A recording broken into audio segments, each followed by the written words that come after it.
And so I followed my gut instincts. I went with it. I put the ego away because our ego is always there to kind of, in a protective way, nag us and be a little bit negative, right? So I said, okay. And when I did that, a new world was discovered. You don't always have to do everything the way that everybody else does. That's the beauty of being a unique individual. What works for you? So what works for me is a cup of green tea in the morning. What works for you is making sure that you protect your energy. It's how we do what we do to be the best version of ourselves right now. And when we're our best version of ourselves, we become light for others, and we can also hold the light as others hold it for us. We can then do vice versa. And then when we protect ourselves from that energy that we don't need, we can also have a perspective to help that other person or hold space for them. Well, they help themselves. Just be Yeah. present. Not everything is yours to fix. Hello, everyone, and welcome back to Authentic Conversations. I am Amarelis. If this is your first time joining us, thank you so much for coming in or listening in. This is our podcast that Susan and I record, where we just kind of gather around and talk about the beautiful part of energy, breathing, centering, and aligning ourselves. Hello, Susan. Good morning, Amaryllis. How are you? Good. We have that sense of new energy coming around, and we're in this big bubble of after the full moon and the spring, right? Learning about red tide. I think you know everything. You're always learning something new. And the universe is always showing us something, it's like it's just amazing, the properties and principles, so even our own lives are patterned by things in nature. We're all cyclical. We have these ups and downs. We have these patterns that we need to break. We have these awarenesses that become clear over time. Wisdom with age, just deeper understanding of things, and everything that we experience is kind of paralleled to nature.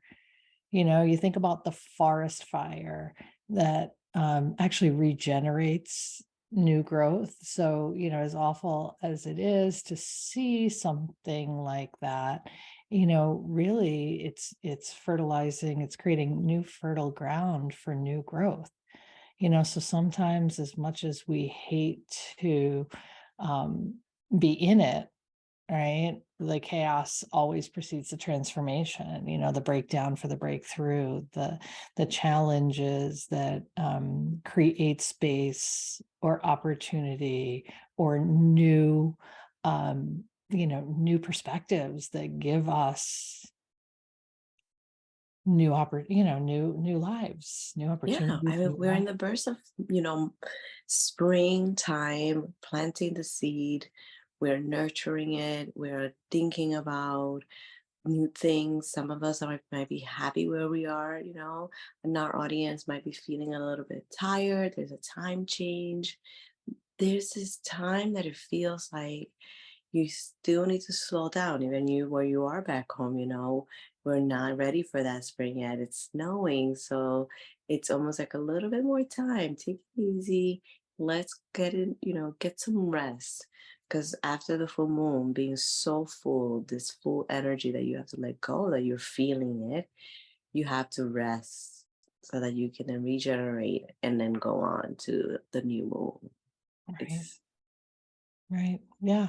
You can't, there's always going to be sensations, challenges in your physical body, challenges in your emotions, challenges in your everyday life, challenging thoughts, right? We're never without sensation. So we have to learn how to adapt.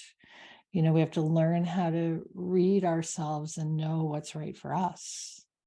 Absolutely. So, Susan, for our listeners, like, what is one of the little things that you do every day that keeps you aligned? A little tradition, if you would mind sharing with us. Like, I was just reading this beautiful Kyle Gray has. writing angel numbers, and he was describing a beautiful centering before you go out to the world, protecting yourself. Is there anything that you want to share with us that you do daily?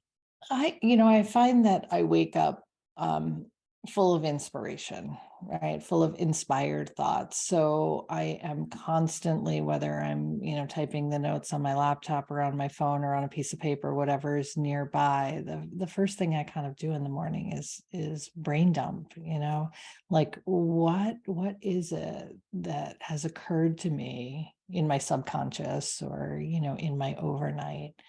Um, that I want to capture. So I guess you would call it journaling, but again, it can take any form. I mean, sometimes it's talk to text. If I can't, I send a text to my own self if I don't have other resources available to me.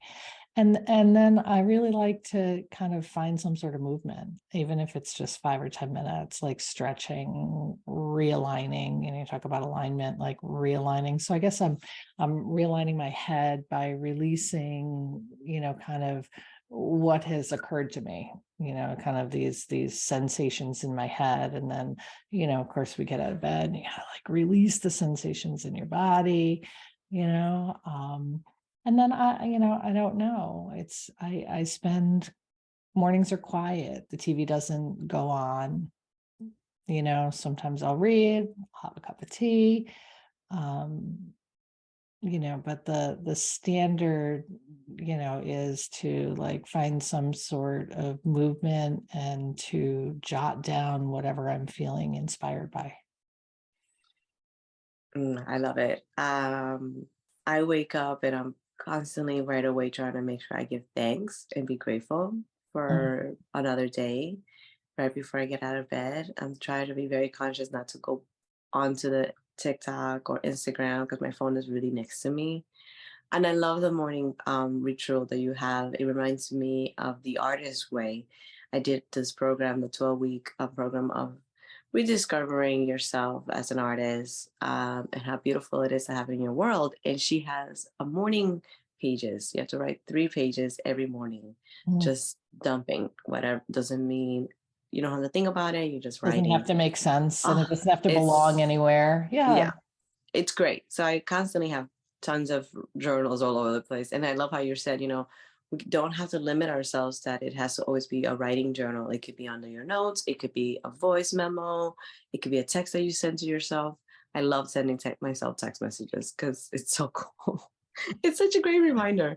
I know you could use the notes or whatever, but it's just easier to just send myself notes. And getting that energy, and I love the fact that reminding myself, because as an empath, you go out to the world and you're all hyped, great day, and then other people's energy come in, Susan. So for me, I've had to remind myself to center myself. I do a little prayer of protection, of light.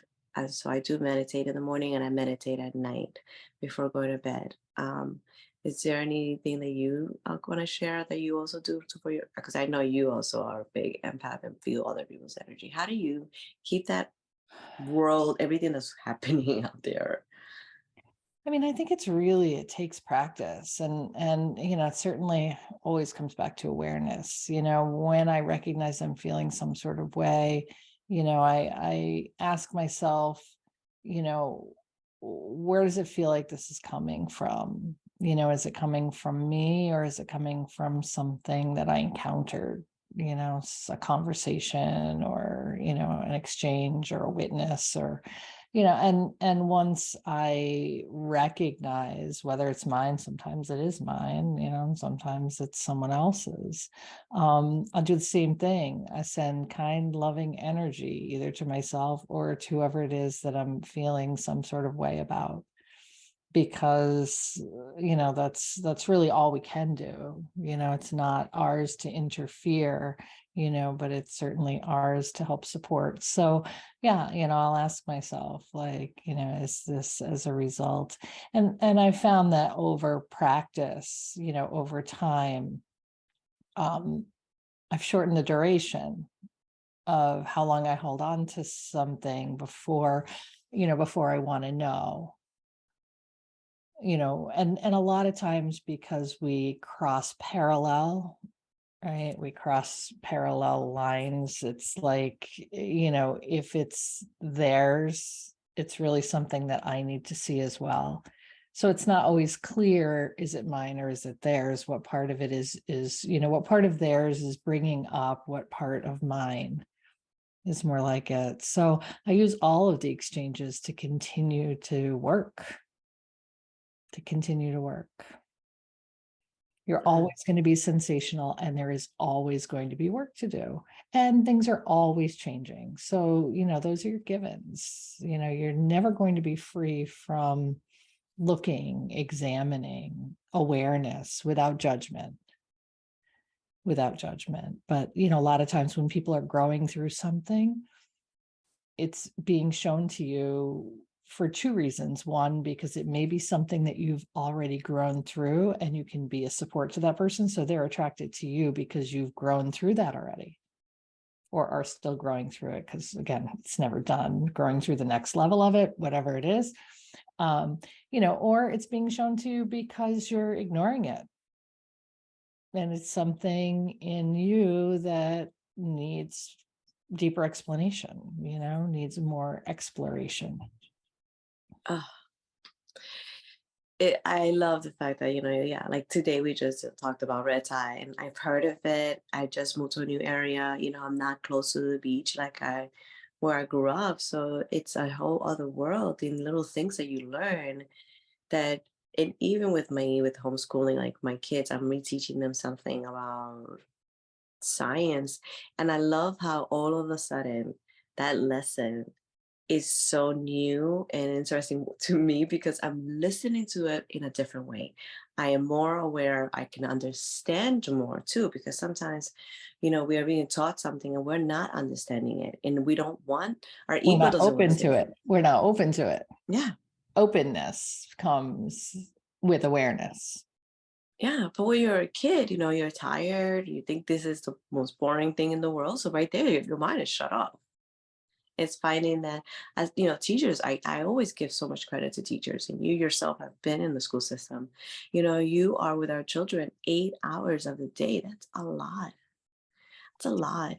And teachers need to be aware that their influence is so big on kids because sometimes they're the only adult that is around that child that is being either positive or negative, and they already have that at home. Right. So luckily, I had some amazing mentors in my life that really did mold who I am today because they were my teachers at school who took the time to find out why was it something not interesting, or took the time to kind of let me say what was really going on in my mind Right. honestly and open. And then gave me that support to say, hey, I'm here for you, even though they were not my science teacher.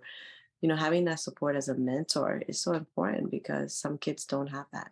And different kids gravitate towards different adults for different reasons, Mhm. it's so there is support available for everyone. It's just a matter of being open and noticing, I mean, is it the friendly smile and wave from the mailman every day that makes you, feel noticed? Don't know. Don't know. But there is support available for everyone. Sometimes. And I think even during COVID, everyone became so supportive of the essential workers. Like you just mentioned, the mailman. All of a sudden, people were like, "What? They have to show up? Mhm. They don't get to stay home? Like when? Why?" And the nurses and doctors who still had to be there. It was a beautiful time with the sadness that was happening at the same time. We're aware of something that you do all every day. I go to the beach all the time. I never could think about that. I need to look at a report before I go to the beach. Right. Right. Right. Just, noticing what's happening in the world around us without Yes. judgment. Without With judgment. Well, yeah, well, it goes back to the four agreements that we just covered, right? No judgment, stay,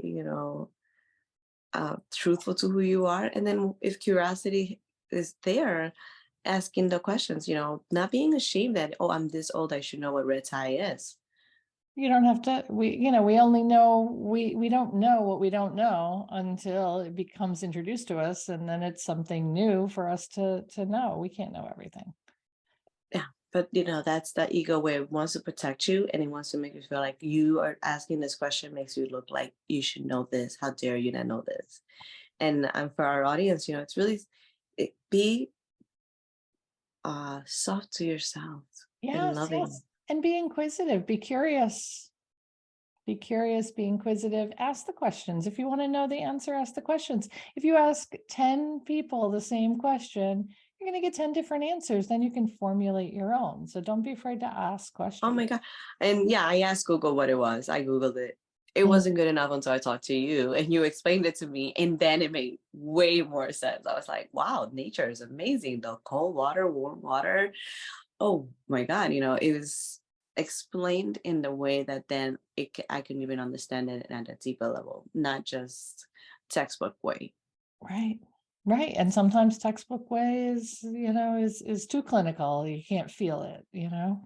Right. And that's because it all goes with everybody's brain is different. I'm very hands on. I'm very more like if you talk to me and kind of break it down a little bit less scientific and then get those big words out of there, I can understand it emotionally because Right. I'm having a conversation with somebody. When I'm reading something, sometimes I have to have a conversation with someone else. So book clubs are great for me. And that's the thing is like learning who you are so that you can center yourself so that you can be aware that say, I'm reading this book. I was having a hard time with the four agreements. Mhm. And when I spoke with you, and you said, "Yeah, it can happen. It can happen where you're all of a sudden, it's okay that But my intuition told me, don't beat yourself up in not understanding the intro. Go to the first agreement." Yep. And so I followed my gut instincts. I went with it. I put the ego away because our ego is always there to kind of, in a protective way, nag us and be a little bit negative, right? So I said, okay. And when I did that, a new world was discovered. So when you Yeah. don't always have to do everything the way that everybody else does that, I think that's That's what right. today's message is. That's the beauty of being a unique individual, what works for you. So what works for me is a cup of green tea in the morning. What works for you is making sure that you protect your energy. It's how we do what we do to be the best version of ourselves right now. And that's And what we're interested in. and when we're our best version of ourselves, we become light for others and we can also hold the light as others hold it for us. We can then do vice versa. And then when we protect ourselves from not that energy that we don't need, we can also have a perspective to help that other person or be hold space for them Yes. Well, they help themselves. while they help themselves. Be present. Just be Be- present. Yeah. Just, not everything is yours to fix. Nope. So thank you so much, everyone, for joining us today. We love when you follow us and please subscribe. It does help for others to find us. Share this and leave us a message on the comments if there's any topic you would like for us to talk about or something that was like, yeah, you know what? We'd love to have conversations with you guys there. So please definitely hit us up. Thank you. Thank you, Susan. Please and thank you.